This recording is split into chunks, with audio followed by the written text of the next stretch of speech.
Welcome, Pewter Report readers, viewers, and listeners to a brand new edition of the Pewter Report podcast, energized by Celsius, the official energy drink of pewterreport.com. It is a Thursday edition of the show. Want to say hi to all the Pewter people that are in the comments and those that are joining us as the show just gets started underway. This is our last episode of the week before the Bucs play their next game against the Tennessee Titans, a home game, which, of course, we'll have the Pewter Game Day show, which we'll talk about later, and the Pewter Post Game show. But we got to talk about how this game is a must-win for the Tampa Bay Buccaneers. So we're going to talk about the importance of this game, get into some of the press conferences that we had. And funny enough, there were some interesting words said by the man on the graphic, Devin White, Get Live 45. This graphic was actually made before we even knew that we were going to be talking to Devin White. So, timing is everything, ain't it? I'm your host, Matt Matera. Joined with me is my fellow colleague from pewterreport.com. He was there at practice with me today, Adam Slavon. Adam, what's poppin'? What's poppin'? It's great to be on here with you on this Thursday. And I think Dave Cannell said it best today. It's November in Florida. It's a nice sunny day, great weather, mid-80s. But on the topic of the Bucs, a lot of different things to get into today. There is. And we didn't talk about this beforehand, but there is something I want to get into first. And we do have a super chat from Salty Buccaneer. We will talk about that in just a moment. And it kind of has to do with the beautiful sunny weather. Weather was great today. It's still pretty hot. And you guys may have seen the Bucs are once again wearing a white jersey at home. And I believe they're rocking Peter pants. So they're mixing it up a little bit. But why the hell aren't they wearing their red jerseys? It just does not make sense to me. I understand the whole, it overheats players and stuff like that. I get it for September and October. It's November, all right? Right. You're the Bucs. Every team has a white jersey. Not every team has a red jersey. The Bucs have worn their red jerseys once. They've worn the creamsicle once, as expected. So they're about to play their 9th game. And they've only worn any other iteration of something besides white twice this season. And the last thing before we get your comments, Adam, I don't want to hear it gives them such an advantage because they won't be overheated. Bull effing squat. I can't believe I actually didn't curse there. They just lost to the Falcons 3 weeks ago. The Falcons were wearing all black. Were the Falcons overheated? Is that why Desmond Ridder fumbled 3 times? I don't know. They need something to change their luck. Exactly. Anything to change their luck. By the way, the one win at home, because the Bucs do not have an advantage at Raymond James Stadium. They've lost every single time except for their first game at home in week 2. The Bears wore bright orange. You can say, they won that game. The Bears are wearing bright orange. They had the ball with a chance to win with a little over 2 minutes to go. The game was sealed when Shaq Barrett had that pick 6 right in the end zone.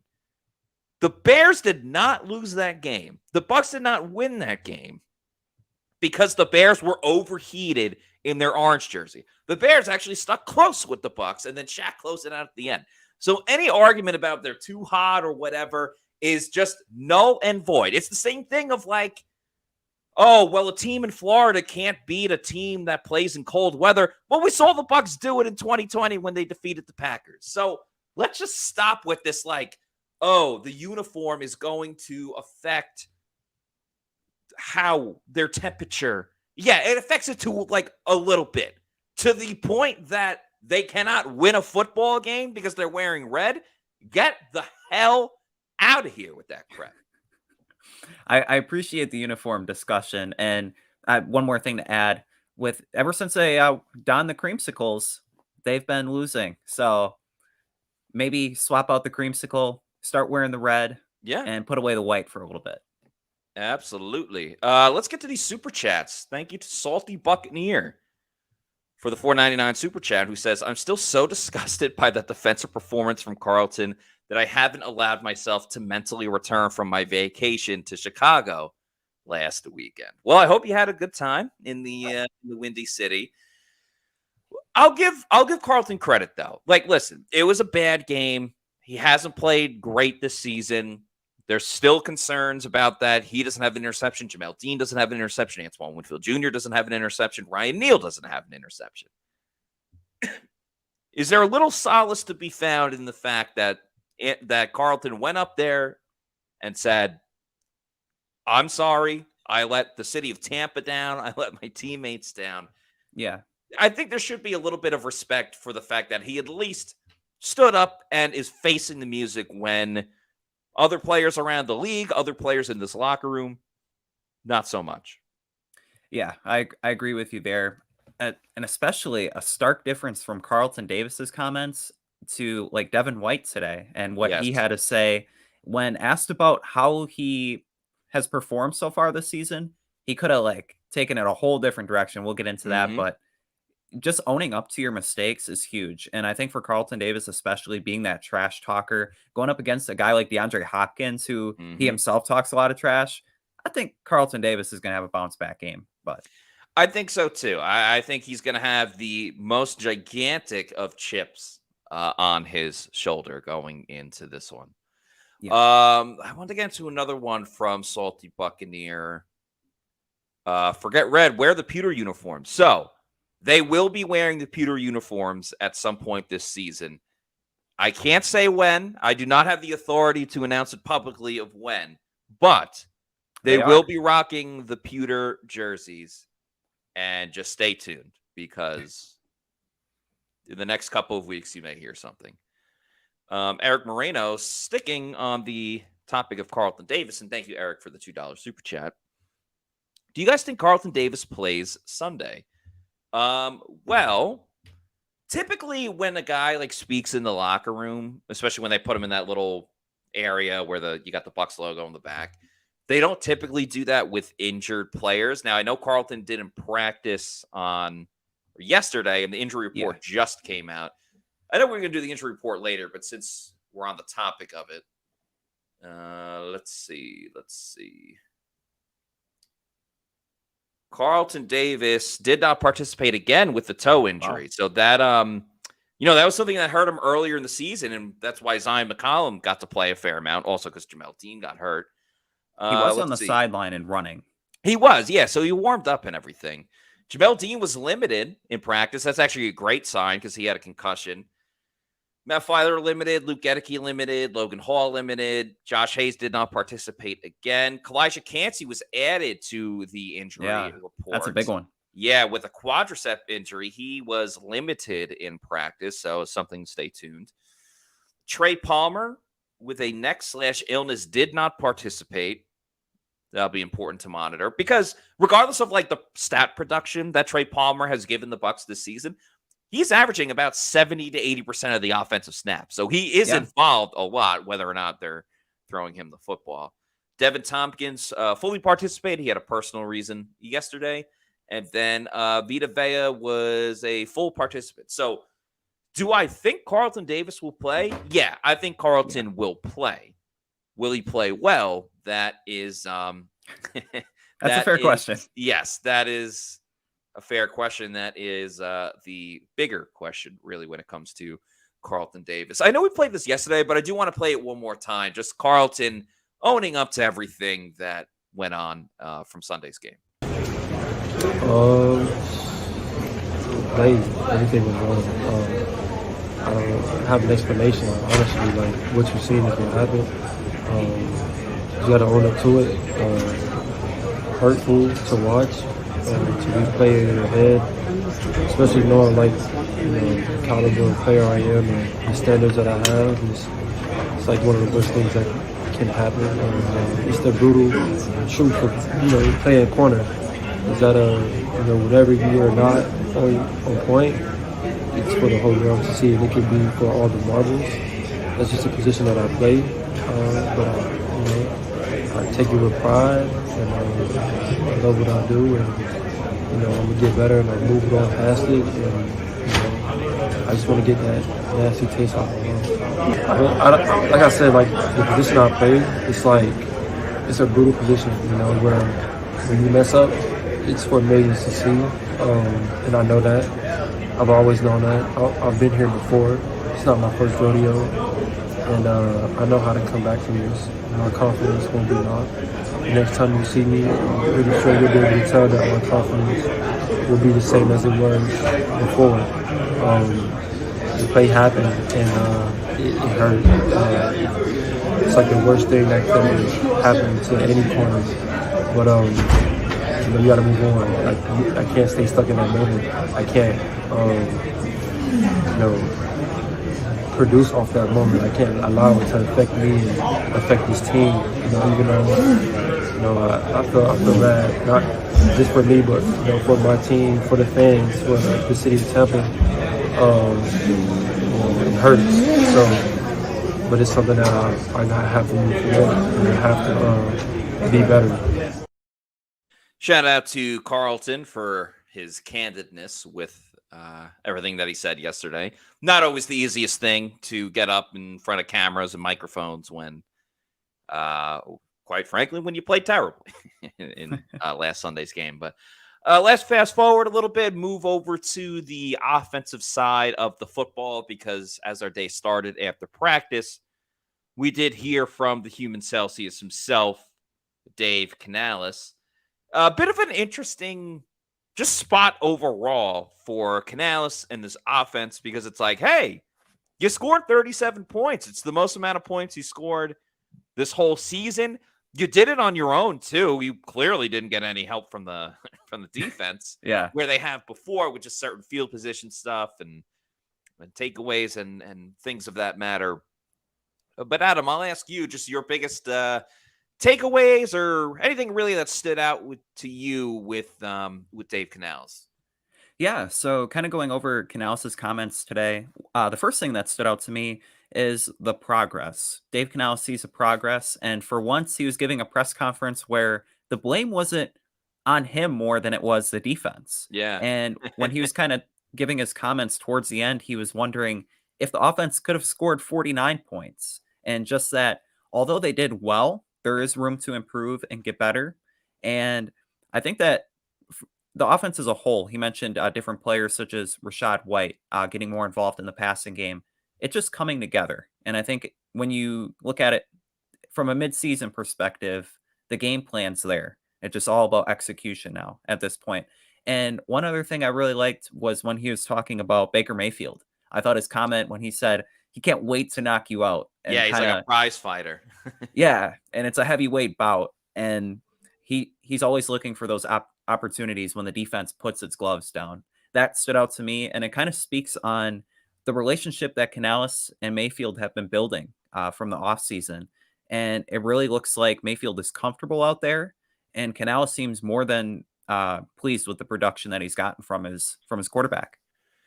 Yeah, again, I think with Baker, and I think a little bit with Mike Evans as well. I was having a conversation with another media person. Shout out to Randy Harris. And I'll bring up my Mike theory in a second. But I think Baker's like this a little bit, where the stats of Baker don't necessarily tell the story of what's going on with the offense. Because if you look at Baker's stats, you're like, oh, wow, like great touchdown to interception ratio, solid amount of yards, solid amount of like completion.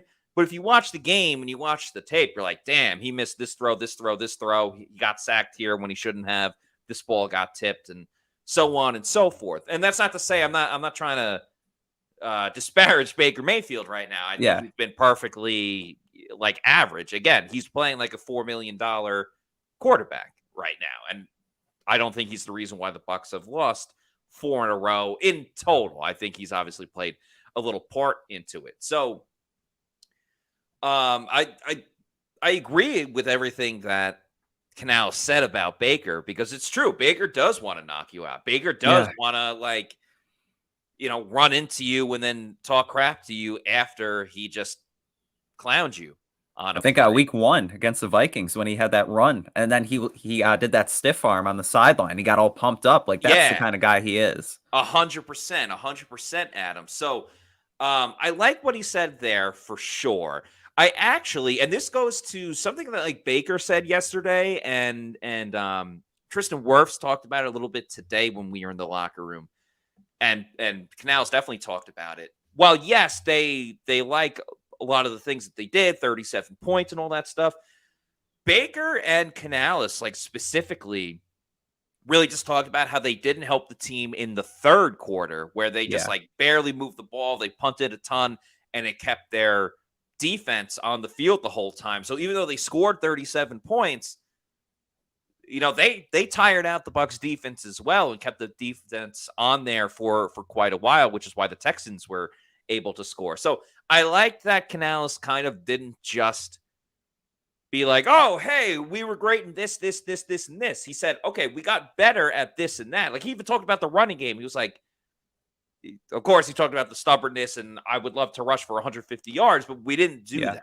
So he wasn't saying like, hey, look what Rashad did with those 2 rushes for 15 yards. So I respect him really taking it all with a grain of salt of, yes, we improved, but like, this isn't the finished product. And because he's been on the other side of it of like, hey, we're getting better. You guys just haven't seen it yet. I'm glad he isn't throwing a parade because he had one good performance and the offense wasn't the reason why they lost. Now, something that I guess you could say bothered me, or something that I disagree with what Canal said, and he's kind of talked about this before, which is that, they're doing everything to try to take Mike out of the game and try to take Chris out of the game. And he said it in a complimentary way at first, like, oh, hey, this is great. Rashad is stepping up as a wide running back that can catch the ball, and Cade Otton obviously had the best game of his career. I'm just a little tired of like, oh, well, the defense took away Mike. There's no way we can get Mike Evans the football anymore.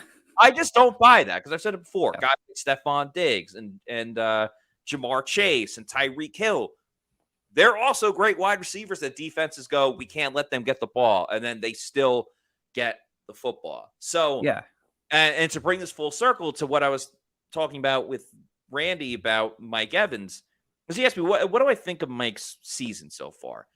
And like Baker, like if you just box score watch, you'd say, oh, wow, Mike's having a pretty good year, like he just on his way to 1,000 yards, yards, just had 80 plus receiving yards in the last game against the Texans.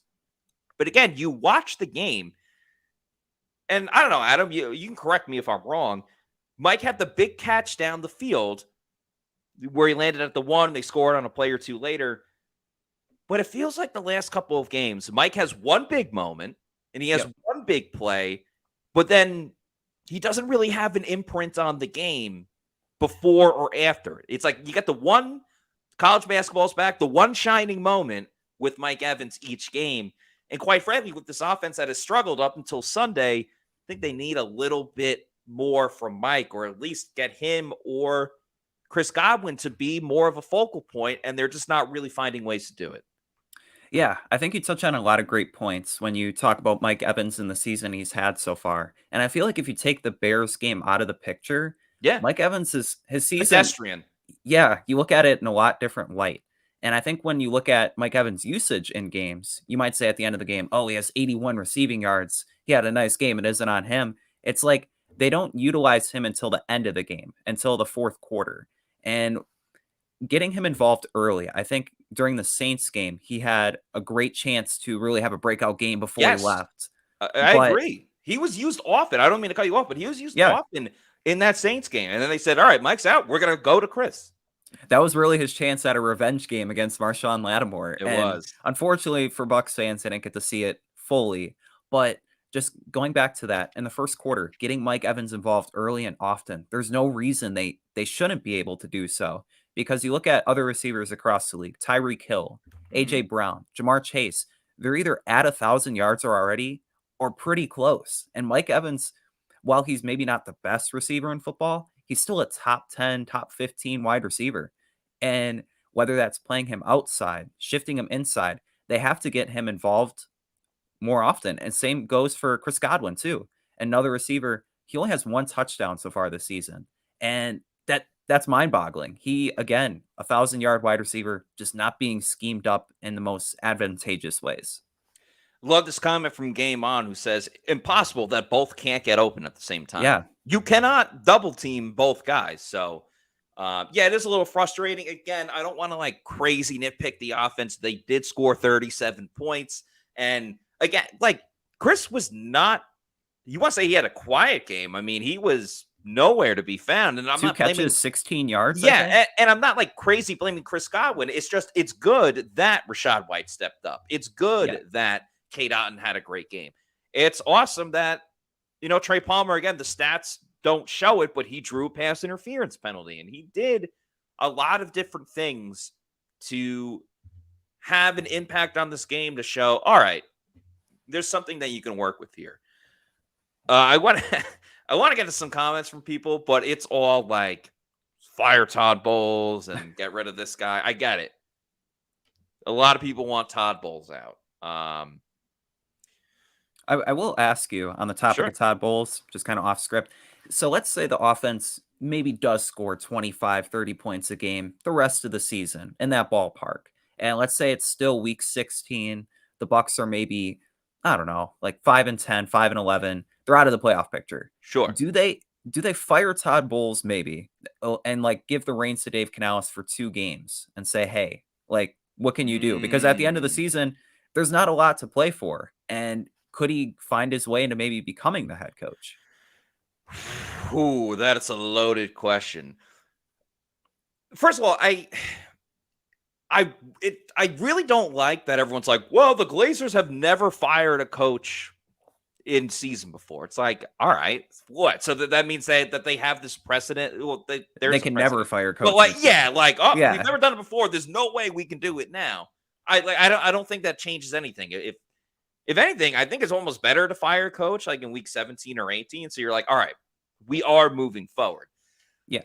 I think it would be very difficult to give Canales the head coaching job when you have other coaches that have been there for much, much longer. For example, Harold Goodwin is the assistant head coach. Yeah. By de facto, or whatever you want to call it, say Todd Bowles wasn't able to coach a game for whatever reason, Harold Goodwin would be the assistant coach. That happened.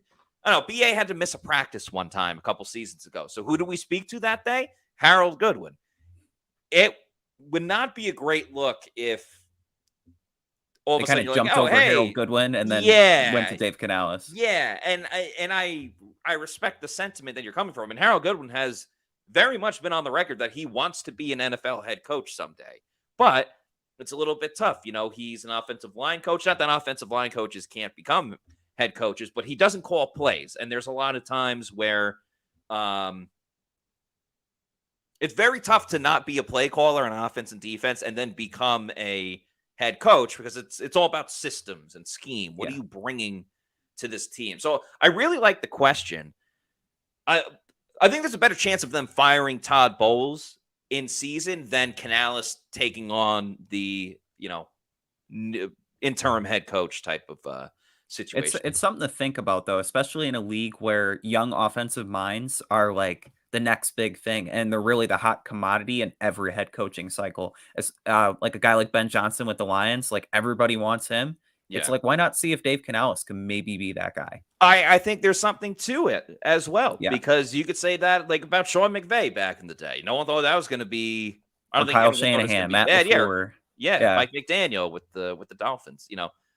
I do think at times it is good to have former NFL players as head coaches. I think players can resonate to that a lot more.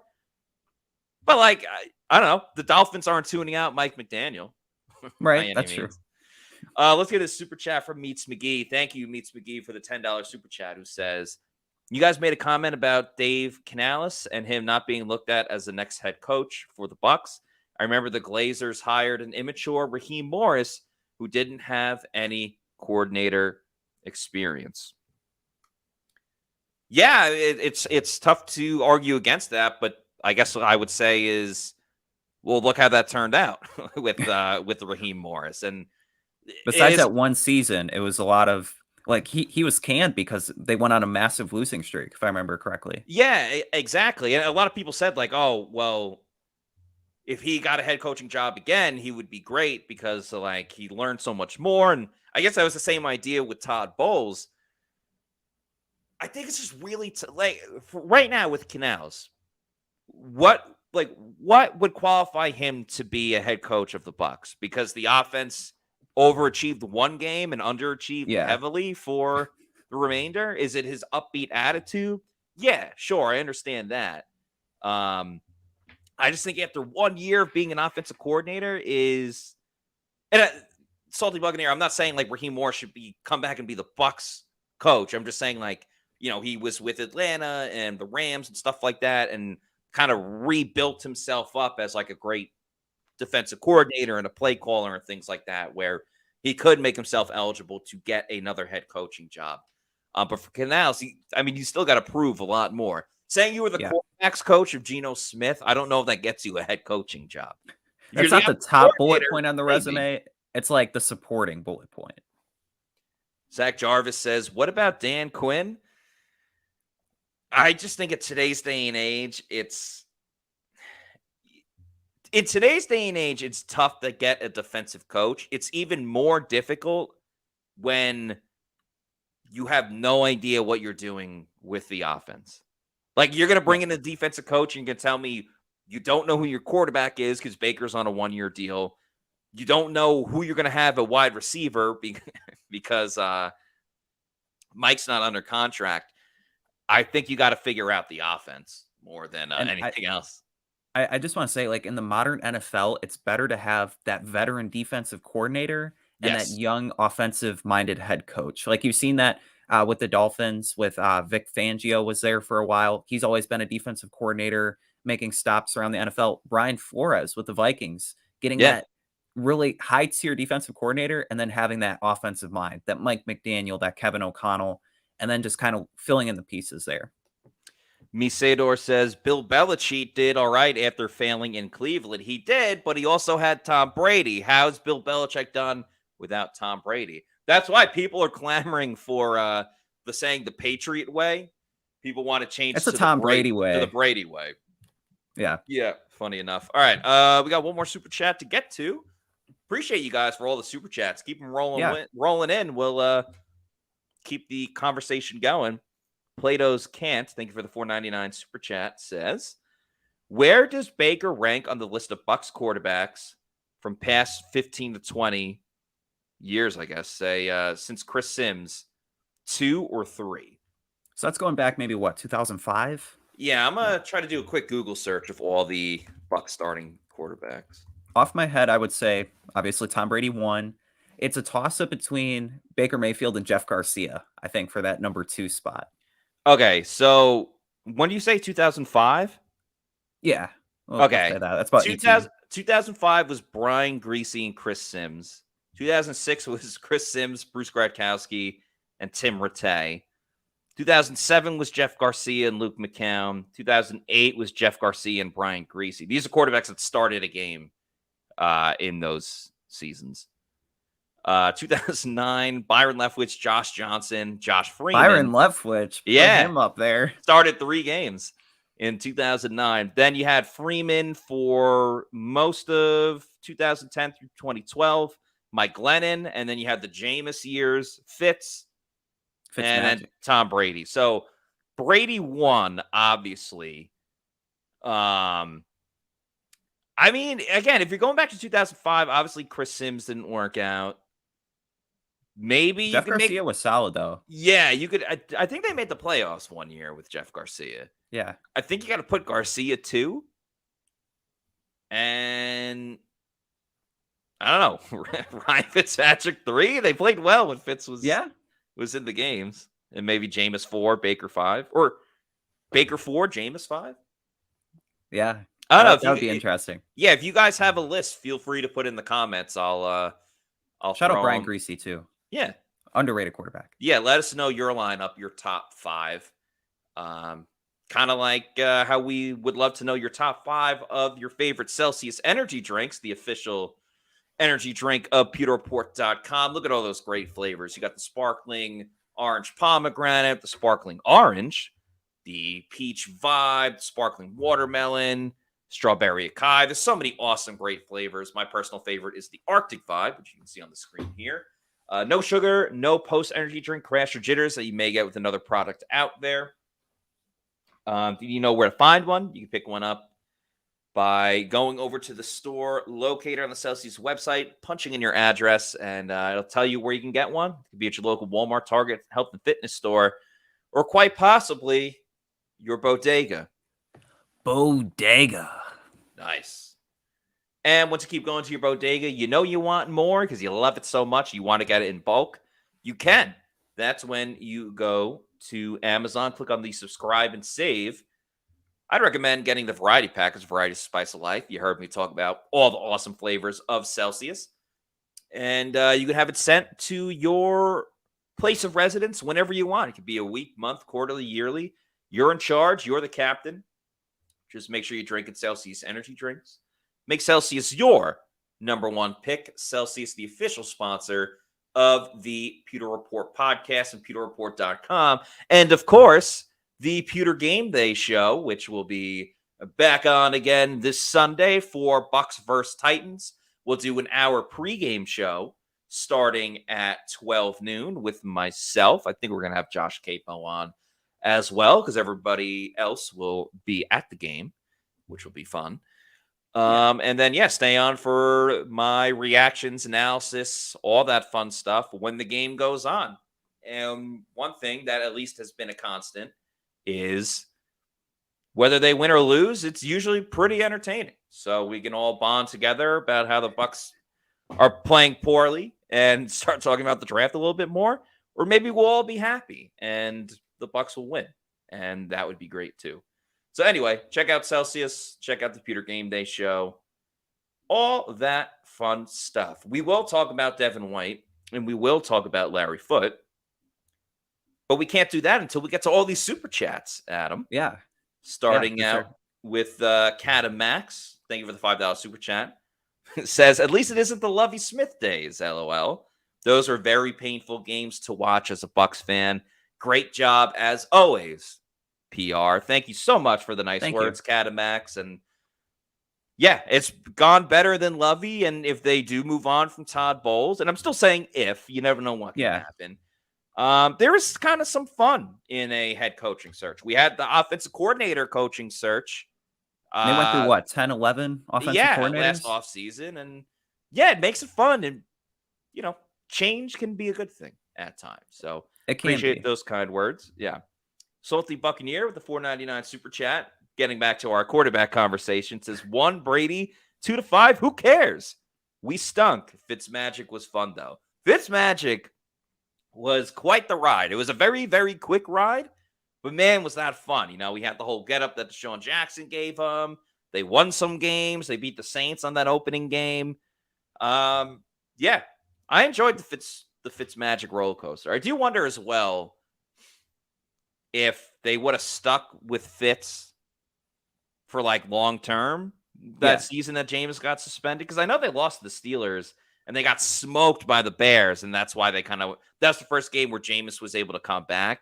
And because they got smoked, I think it was kind of easier to turn to Jameis. But I do wonder. Every game that he came in, I remember watching, didn't cover the Bucs back then, just watching as an observer. He would come in and every pass would be a deep ball, and he would average 10 to 15 yards on every pass. So he was really exciting. Yeah, I mean he had a better deep ball chemistry with Deshaun Jackson than Jameis Winston did. Oh, the memories! That was one of my first years covering the Bucs for Pewter Report, so I think it sticks out just a little bit more. I think those are the years I wasn't even going to the games. I'd go to practice, and then that's about it. And then I was able to go to the games. Now I go to some games, but we also do the Pewter Game Day stream, which we weren't doing that beforehand. So anyway, we'll talk about that another time. One more super chat from Meets McGee. Thank you to Meets McGee for the $5 super chat. Who says, I'm in no favor of having Canales as head coach yet, but it wouldn't shock me if they kept Todd for another year to tank and hire Canales. That's All right. interesting. Interesting. I'm not knocking your comment by any means because I appreciate every single comment that we get from fans and all that good stuff, especially with these super chatters. I'm just trying to see how you could thread the needle of tanking, but your offense is playing well enough that you can convince the Glazers And if to make this guy your next head coach. If Canales is a guy, why not make him the guy after this season then? If they fire him, why wait another year if that's the plan? I think some of it has to be the growing pains type of thing. Because that was another comment that Canales had that was really funny when he was like, well, from an experience factor, I'm going to lose every single week against the defensive coordinator that I'm going against because he's a first-time play caller. So, I mean, in a sense, this is an audition. This is an audition for Dave Canales. Maybe not even in Tampa, but around the league. If he still wants to be an offensive coordinator, I doubt he wants to go back to being quarterbacks coach when he's had the taste of being an offensive play caller. So you really have to thread the needle with that one. With tanking, that means the Bucs defense has to be bad, but the Bucs offense has to be good enough. Would be quite interesting. Would be very, very, very quite interesting. But and it does circle back to the topic at hand today with the Bucs being this game is a must win. Yes. When you talk about 17 games in the season, yeah, you should win them all. This game is really going to determine the trajectory of the rest of the season and maybe the organization's plans heading into the offseason. Because let's say the Bucs lose this game and they go to 3-6, facing the 49ers, probably 3-7. At that point, it's not playoff season. It's mock draft season. Going through every week and seeing who could the Bucs select. But if they win, they go to 4-5 and compete in a division that's still very open. And then all of a sudden, the snowball isn't being built anymore. It's not going to be Frosty the Snowman making an appearance. The Bucs maybe get it together. Todd Bowles, he's always had a weird way of kind of righting the ship after tough losses. So it's either going to be another demoralizing loss or a perhaps uplifting win that maybe steers the ship back in the win column. Yeah, because, I mean, you talked about the fact that they play the 49ers next week. Well, the week after that, they play the Panthers. So if you win this game, and like you said, we all assume that they're going to lose the next one. If you beat the Panthers, then you're what? You're 5-6 playing Atlanta. And again, tiebreakers go into... Oh, no, they play the Colts. Yeah, you're right. Yeah. You're right, Angle. Gardner Minshew. How could we forget? Yeah. Damn, I put up the schedule too. I guess I just missed it. Anyway, my bad. Yeah, so, but another winnable game with the Colts. So, say you beat the Titans on Sunday, lose to the 49ers, but then you win your next two against the Colts and the Panthers. Back at 500. You're back at 500 with the NFC South in front of you. Now, what about this? What if they lose their next two, but the Saints also lose their next two? And the Falcons lose. The Falcons have just lost two in a row, and they lost to Josh Dobbs. No disrespect to Josh Dobbs, but any quarterback on a new team that hasn't taken one. He was practicing on the sideline with the center. Yeah. What if they're 3-7, but they're still only 2 games out of first place? What do you do then? Yeah, that's a dilemma. But I feel like at that point, like they would keep Todd Bowles the rest of the season. But at the same time, are the players really fully invested in a 3-7 football team? Like, right. But what if you go 3-7, you're still only 2 games out, and you're like, all right, we need a spark. We're going to fire Todd Bowles because we still have a chance, even as abysmal as our team has been. We're seeing it right now with the Raiders. They have looked like the best team in football. Yeah, with Antonio Pierce. But let's talk a little bit more about the defense and spoke to some guys in the locker room today. Tristan Wirfs, we get every week. Always appreciate Tristan. We had a great video that Adam put up on our Instagram. Make sure you check that out. But we heard from one Get Live 45 himself, Devin White, who was asked a question about how he would assess how he played over the first half of the season, because they've now officially played 8 games in a 17-game season. And Devin's answer was interesting. We'll just leave it. Apologize for the framing of this, but anyway, here's Devin. I'm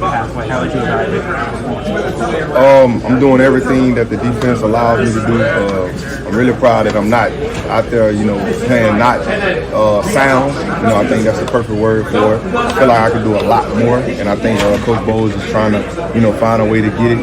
Just having, the people coming in and out the lineup, you got to do certain things, but man, hopefully we find more ways to be even more creative and, get everybody going, including myself, just doing different things and confusing deep offenses and staying rolling. But that's a lot more work I can do and a lot of more. Just kind of odd the way I'm trying to do the best I can with what's called.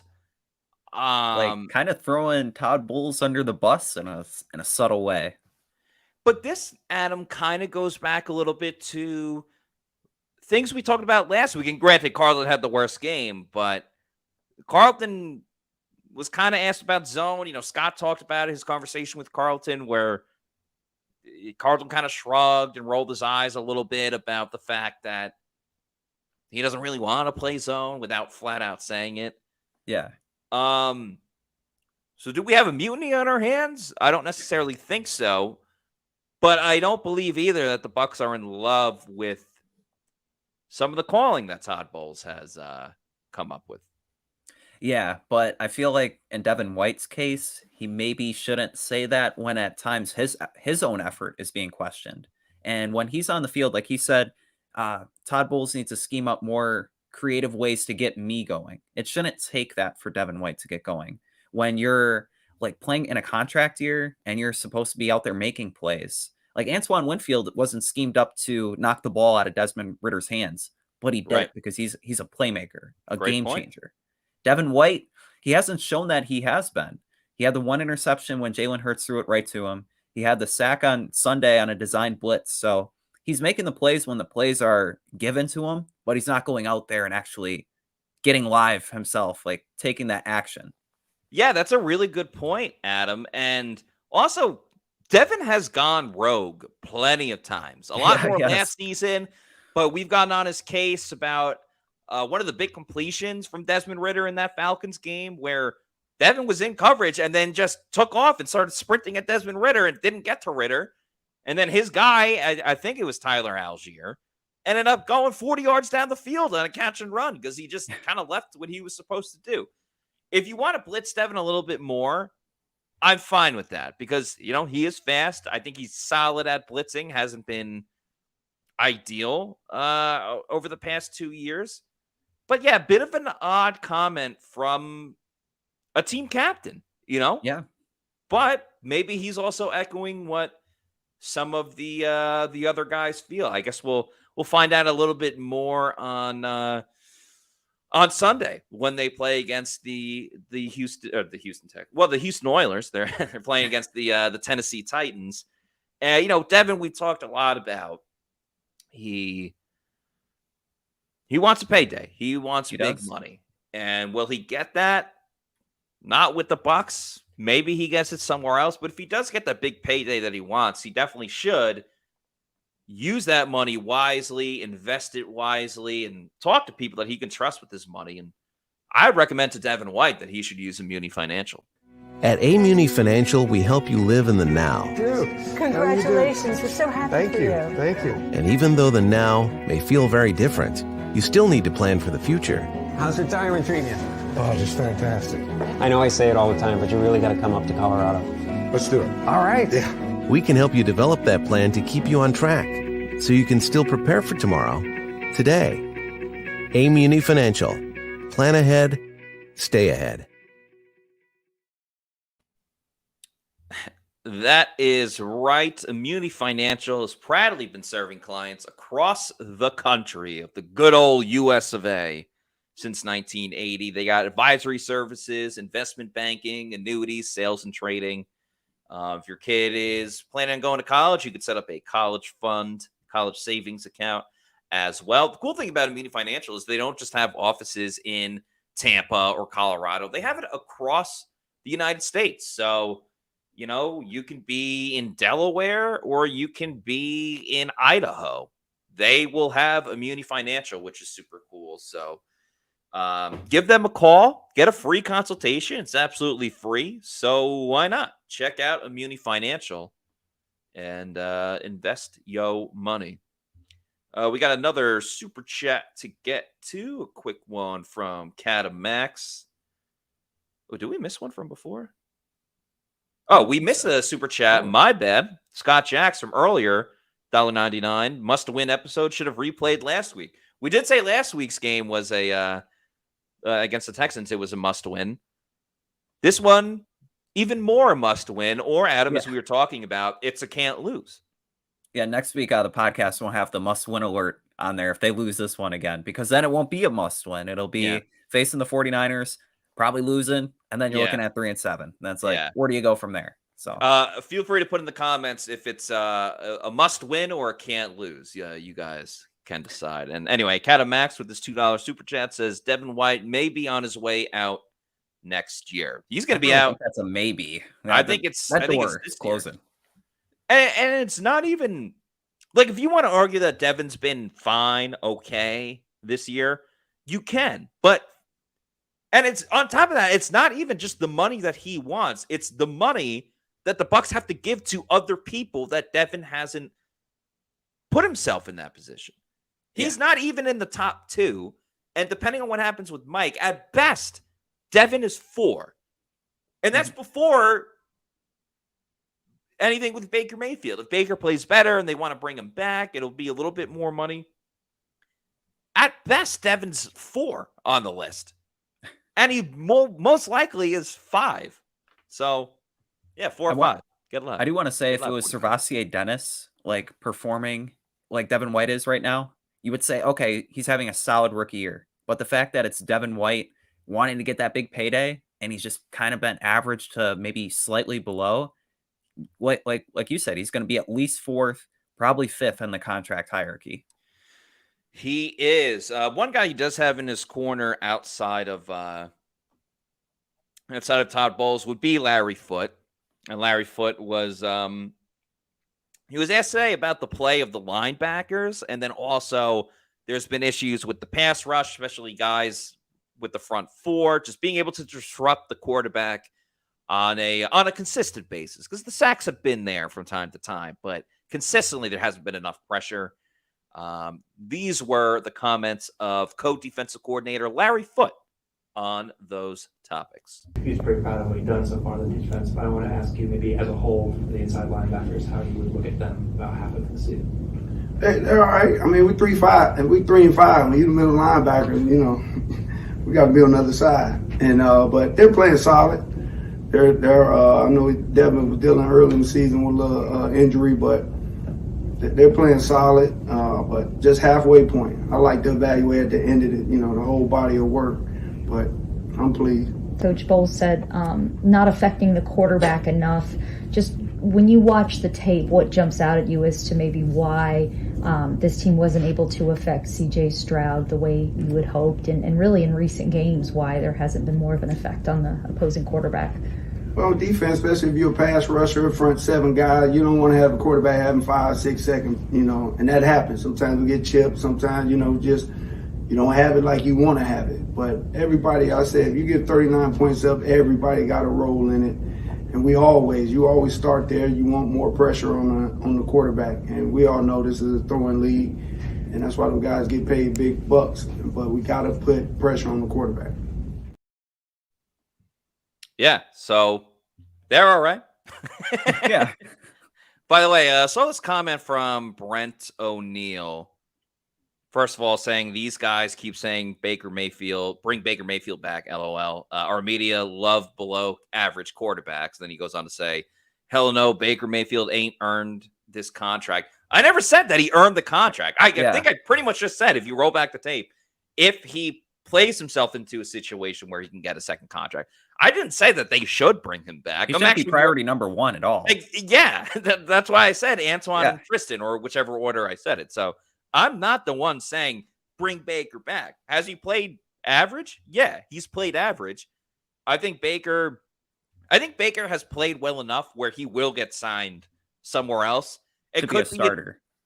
to potentially be like, honestly, right now, like, I think the Jets are a good example. If Aaron Rodgers wasn't healthy and you're like, hey, we kind of want to draft the quarterback, Baker would be a perfect stopgap quarterback for the Jets to keep the Jets competitive, but no one cares about the Jets right now. Yeah. So anyway. Oh, Brent says I was responding to a guy in the chat. All right. Fair enough, Brent.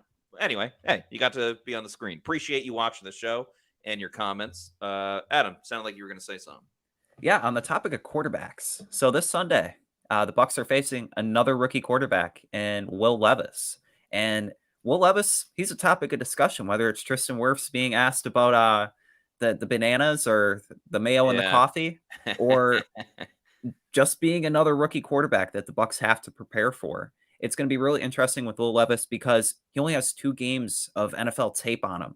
And so Zion McCollum, I asked him today about facing him, and he said, don't underestimate anybody.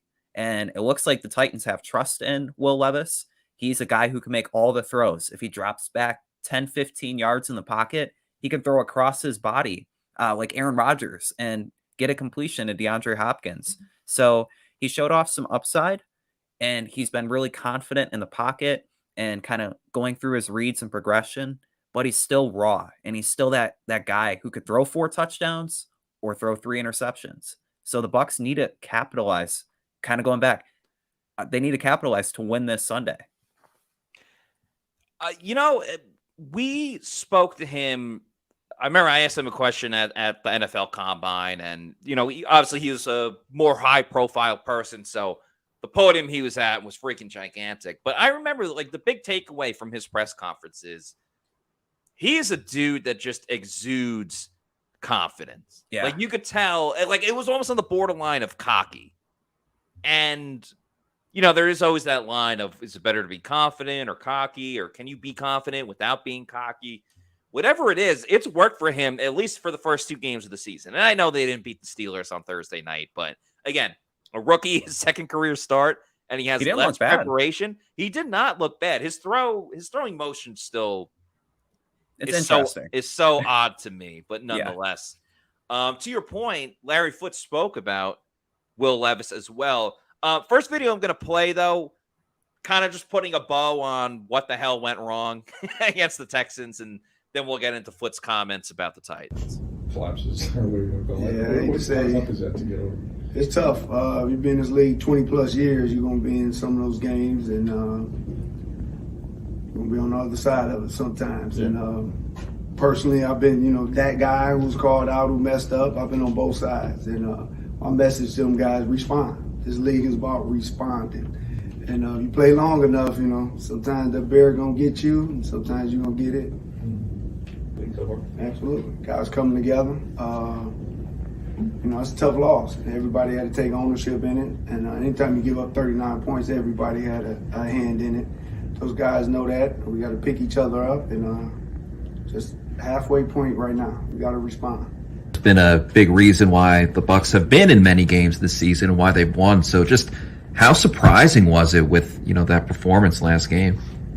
Well, when that happens, everybody got to look at themselves individually. It's a gut punch, and guys got to respond. And the defensive guy, that hurts. That hurts, and we learned from it. We're getting better. We moved on, and we're ready to go. And without further ado, Larry Foote on the Tennessee Titans, talking specifically about Will Levis, Derrick Henry, and DeAndre Hopkins. Have you heard of those last 2 guys? Yeah, I think so. From one rookie quarterback to another and facing Will Levis. And although he only has 2 NFL starts, he has all the arm talent and also the confidence. What can you say about Levis and kind of game planning against him? Well, 20 years ago, you see a rookie quarterback, you just licking your chops. I think just from Little League, from 7-on-7, high school, everything is passed. These quarterbacks can pass the ball. It's not like that 20 years ago. So rookie, it's just so much passing. We seen that last week. That guy did not look like a rookie, and it's the same way with him watching him on tape. He knows what to do with the ball. He got a strong arm, and he didn't lit a little fire since becoming a starter with the Titans. So it's going to be a big challenge, and those days are long gone. You're a quarterback in this league starting, you're dangerous. So that's just that physical. Perfect. first and foremost, I'm glad me and you ain't out there playing for the Bucs. I tell you that. And good luck to those guys. No, but that type of challenge, more has to the ball. And those guys they're going to embrace it. They're going to love it. And those guys are excited. That's a big challenge, big man. They should be geeked up for it. Yeah, we're going to need some Epsom salt and ice bath after the game, but that's what makes football fun. And it's a big challenge for us. Challenge that the secondary has and trying to stop DeAndre Hopkins. Even though he's 31, he's not playing like it, and he's been having some really good games. But you see him and the young quarterback. They got a good rapport together. One of the best wide receivers of the last decade in this league. Big challenge. You know, he's savvy. He's a big guy. He's getting a lot of targets. It's going to be a big challenge for our guys, and, you know, them guys are up for it. And you want those matchups. I always appreciate talking to Larry Foote. He's a fun guy to interview. He's very calm, cool, and collected, and I think doesn't always give the most thorough responses, but also opens the door a little bit to kind of what's going on. And he's kind of funny too. Not that again that makes you a good coach or anything like that. Guys, there is an NFL game going on tonight, and yes, it's an NFC South opponent, so you pay a little bit more attention to it. But Bears-Panthers might be one of the worst NFL games on the schedule. It just flat out how it is. Two really, really bad teams. Bears get both of their picks. You know how you could spice this game up just a little bit? Making some picks on Underdog Fantasy. Use the promo code PEWTER, PEWTER. Get a first deposit bonus with Underdog Fantasy. If you haven't played before, their pick'em games are a ton of fun. You pick at least two players, one from each team. So for this example, you'd have to pick at least one player from the Bears and one player from the Panthers. But you can pick up to 5 players and win up to 20 times your money. You just pick certain stats, as you can see on the screen. It could be higher or lower than certain passing yards for a quarterback or rushing yards for a running back or whoever. It's a ton of fun. Great way, especially to watch games where maybe your favorite team isn't playing. You do it for the Bucs game as well. You do it for a number of different sports. So check out Underdog Fantasy, promo code PEWTER, and also check out their in-season tournaments that they got going on. The rivals are fun as well. Promo code PEWTER, PEWTER, with Underdog Fantasy. This really is a must-win, man. I can hypothesize what can happen if they lose, but I'd rather just see them win a game and keep the carrot dangling of the playoffs still around there. Yeah, there is still, if you're looking at it like a treasure map for the Bucs, the X to mark the spot is still there. They're still well on their way, but it's going to take a sharp detour if they lose this Sunday. So it really is a must-win game. Very much so. Just a reminder to everybody, we have the Pewter Game Day show coming up on Sunday for Bucs Titans. We'll have the pregame show an hour before kickoff starting at noon. And then I will be on during the game, so you don't have to switch that dial or touch that dial or anything like that. It'll be right on our YouTube channel. I'll be giving my live reactions, opinions, all that stuff to the Bucs game. It's great to interact with everybody. I'll put a bunch of comments up. Of course, Super Chats cut the line. We'll see if the Bucs can get back on track with this game. Then, of course, following Bucs Titans, we will have the Peter Post Game show with the cast of characters from PeterReport.com. You never know who's going to pop up. In the meantime, before we sign off, please make sure to follow us on all of our social media on X, Threads, Instagram, and Facebook. We are at Peter Report, and then our YouTube channel is Peter Report TV, where we have the podcast 4 times a week, various clips from practice and press conferences, and Peter Picks and Props, which will be out tomorrow. Check out my Bucs picks for that one. Scott's got the Peter Pulse, and we always got great stuff going on. Please like and subscribe to our YouTube channel. Leave a comment as well. That really helps grow our audience of Pewter Report TV. But until then, thanks everybody for watching. For Adam Slavon, I'm Matt Matera saying we appreciate you all. Have a great weekend, and we'll see you on Sunday for another edition of the Pewter Report podcast. Must win game. Peace out.